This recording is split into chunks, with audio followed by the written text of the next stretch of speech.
Assalamualaikum warahmatullahi wabarakatuh. Pada pertemuan kali ini kita akan bahas atau memperdalam materi tentang desain produk khusus untuk jurusan kreatif kayu dan rotan.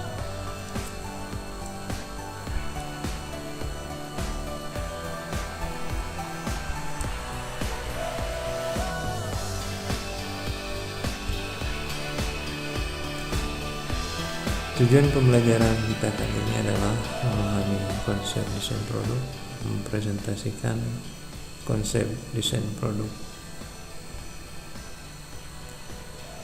Nah, materi secara spesifik yang akan kita bahas terkait dengan desain produk dalam Kamus Bahasa Indonesia dikatakan bahwa desain sepadan dengan kata perancangan. Sementara desain sebenarnya merupakan kata baru yang merupakan pengindonesiaan dari kata desain dalam bahasa Inggris. Salah satu tokoh yang mengevaluasi pengertian desain adalah Bruce Archer.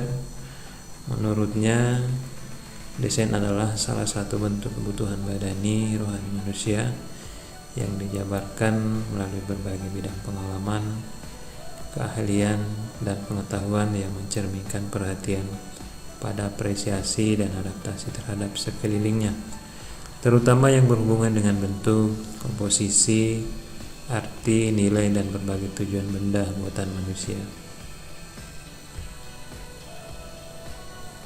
Konsep desain produk itu sendiri adalah merupakan rangkaian usaha untuk mempelajari dan merencanakan benda pakai yang fungsional, ergonomis, estetis, sehingga menjadi lebih bernilai dan bermanfaat bagi penggunanya. Dalam hal ini adalah konsumen.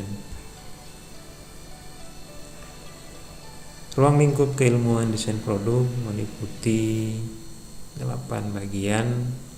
Yang pertama adalah rancang bangun peralatan atau perlengkapan rumah tangga, kemudian desain medis, desain kantor, sport, komponen arsitektural, handicraft adalah kerajinan, alat transportasi, sarana perkotaan.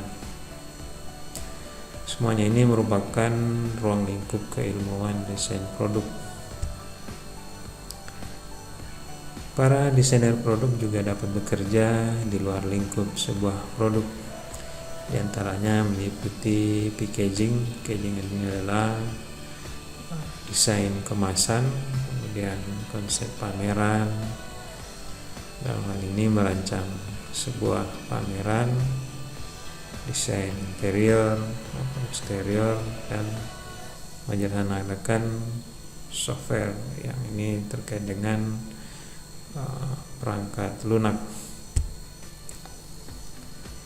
Dalam mendesain sebuah produk berarti kita harus mampu membaca sebuah pasar.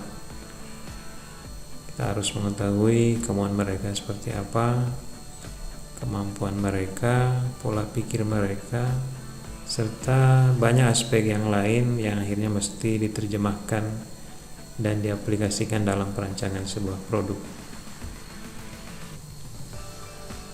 Kunci kesuksesan sebuah produk menembus pasar adalah semua aspek desain tersebut harus diterima oleh pasar, baik berupa bentuknya, kenyamanan, dan keamanannya sudah sesuai dengan keinginan pasar.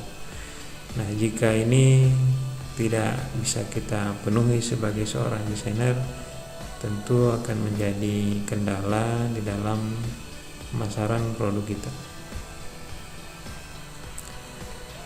Kemampuan sebuah produk bertahan dalam siklus sebuah pasar ditentukan oleh bagaimana sebuah desain mampu beradaptasi akan perubahan-perubahan dalam bentuk apapun yang terjadi dalam pasar yang dimasuki produk tersebut, sehingga kemampuan tersebut menjadi nilai keberhasilan bagi produk itu sendiri. Nah, tujuan desain produk itu sebagai berikut. Yang pertama adalah untuk menghasilkan produk yang berkualitas tinggi dengan mengutamakan kenyamanan dan keamanan bagi para penggunanya. Yang kedua, untuk menghasilkan produk yang berkualitas tinggi dan mempunyai nilai jual yang tinggi. Tujuan yang ketiga, untuk menghasilkan produk yang tren pada masanya. Nah, ini juga sangat penting karena setiap tahun jadi perubahan-perubahan desain yang tentunya harus mengikuti tren yang berkembang pada saat itu.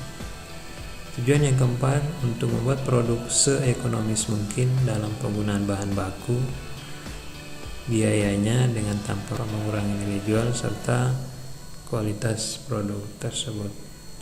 Nah, di mana masa pandemi ini contohnya tentu menjadi sebuah kendala bagi produk-produk yang akan bersaing di pasar dengan harus mempertimbangkan kualitas tanpa mengurangi nilai jual dari produk tersebut. Nah, ini merupakan tantangan berat bagi seorang desainer atau perusahaan-perusahaan yang sedang mengalami krisis saat ini. Nah, desain produk merupakan terjemahan dari industrial design. Sebagian para ahli menerjemahkan industrial design ini disebut juga dengan desain produk. Nah, kompetensi ini berkembang sejalan dengan perkembangan zaman. Ada 4, yaitu desain produk peralatan, desain perkakas lingkungan, desain alat transportasi, desain produk kerajinan atau kriya. Nah, ini sangat menarik mengenai desain produk kriya sesuai dengan jurusan yang kita geluti atau yang kita pilih saat ini adalah jurusan kriya kreatif kayu dan rotan. Nah, tentunya setelah materi ini kalian baca, kalian pahami, kita akan membahas lebih spesifik tentang kerajinan, dalam hal ini kriya kreatif kayu dan rotan, bagaimana bahannya, bagaimana peralatan-peralatan yang digunakan, bagaimana membuat sebuah desain-desain kriya yang bisa diterima oleh pasar, tentunya dengan berbagai aspek pertimbangan seperti ergonomi, estetika, kenyamanan, dan keindahan-keindahan daripada desain-desain yang akan kita buat nantinya. Nah, ini ada beberapa contoh desain-desain yang secara terpisah-pisah ya. Dalam hal ini desain produk peralatan, misalnya bagaimana seorang desainer menciptakan sebuah gunting sayur ini yang tentunya mungkin sebagian orang tidak terpikir. Bagaimana kalau kita mengamati dari desain gunting sayur ini secara spesifik, ini mungkin agak aneh ya, tetapi ini mempermudah bagi penggunanya bagaimana menggunting sayur yang tadinya hanya satu kali guntingan, ini satu kali kita gunakan bisa memotong sampai 5 bagian sekaligus. Nah, ini merupakan suatu inovasi dalam perkembangan desain produk peralatan. Berikutnya adalah tempat pisau yang kalau kita amati tentunya ini adalah memudahkan untuk seorang juru masak, di mana dalam tempat pisau ini bisa menampung beberapa jenis peralatan pisau mulai dari yang kecil sampai yang besar, disertai dengan tempat guntingnya. Berikut penajam atau pengasah pisau. Nah, sebagian besar kita masih terpaku dengan batu asa yang dengan model yang itu saja, tetapi dengan adanya inovasi, adanya ide-ide kreatif dari seorang desainer produk ini bisa menghasilkan peralatan untuk mengasah pisau yang lebih modern. Tentunya bentuknya juga harus menarik dan unik sehingga konsumen tertarik untuk membelinya. Berikutnya perkakas lingkungan. Nah, karena jurusan kita ini jurusan kriya kayu, tentunya kita harus sedikit mengenal peralatan-peralatan apa yang akan kita gunakan. Di sini saya menampilkan ketam manual yang mana ini bisa kita katakan sudah ketinggalan zaman, tetapi ini juga masih banyak digunakan di industri-industri kecil menengah mengenai peralatan ketam manual. Nah, berikutnya jika kalian amati, inilah desain dari perkembangan desain ketam yang mana pada tayangan sebelumnya peralatannya masih sederhana berbahan dasar kayu. Nah, jika tampilan saat ini sudah ada perubahan dan ini merupakan peralatan ketam manual sudah modern dan banyak digunakan di industri-industri skala menengah ke atas.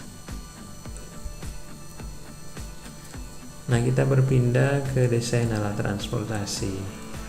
Di sini kita bisa mengamati model alat transportasi sepeda ya, dari tempo dulu. Modelnya ini sangat unik, kemudian berkembang sampai kita yang tadinya hanya menggunakan roda dengan tenaga kaki, sekarang sudah ada perubahan. Alat transportasinya ini berupa motor yang digerakkan dengan mesin, tetapi modelnya sangat sederhana. Terus berubah dengan desain yang lebih sporty. Nah, seperti ini ya, ini salah satu desain yang tidak dilengkang waktu, sampai saat ini masih banyak diminati oleh anak-anak muda ya. Tentunya untuk bagaimana menarik minat pengguna motor sporty harus mampu jadi melihat, harus punya ide-ide kreasi apa-apa yang harus ditampilkan atau diterapkan pada sebuah desain, misalnya desain kendaraan bermotor, sehingga konsumen bisa tertarik untuk membelinya.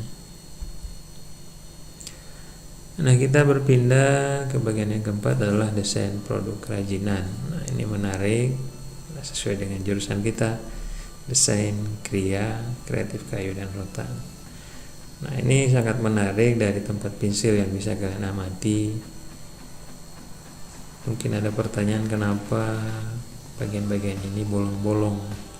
Nah, inilah merupakan satu keunikan ya. Mungkin sebagian orang ini kayunya sudah tidak berguna, tetapi dari efek yang ditimbulkan ini menimbulkan kesan estetika, kesan keindahan, sehingga terlihat lebih unik. Nah, sama halnya dengan tempat Al-Quran yang kalian bisa amati. Jadi sengaja dibiarkan bolong-bolong seperti ini sehingga kesannya itu menjadi tampil berbeda dengan produk-produk yang lain. Ini adalah contoh tempat lampu sangat sederhana dengan bahan limbah yang mungkin banyak di sekitar rumah kita yang terbuang. Kita bisa memberikan atau kita bisa mengolahnya menjadi sebuah produk kerajinan yang bisa kita gunakan di kamar pribadi atau di rumah kita sendiri. Ya, seperti ini miniatur kereta api ya. Ini kelihatannya sangat sederhana dengan kayu yang digunakan tidak terlalu banyak, tentunya limbah-limbah, apalagi di daerah kita ini di Sulawesi Tenggara banyak sekali limbah-limbah kayu yang bisa kita gunakan, sisa-sisa dari pemotongan dari industri mebel ya. Itu sayang kalau hanya dibuang, dibakar ya. Nah, alangkah baiknya kita seorang desainer di bidang kriya, kita bisa melihat peluang untuk membuat kerajinan-kerajinan seperti ini. Contoh jam dinding ya, ini sangat sederhana, tapi karena inovasi, ada kreasi di sini, kita bisa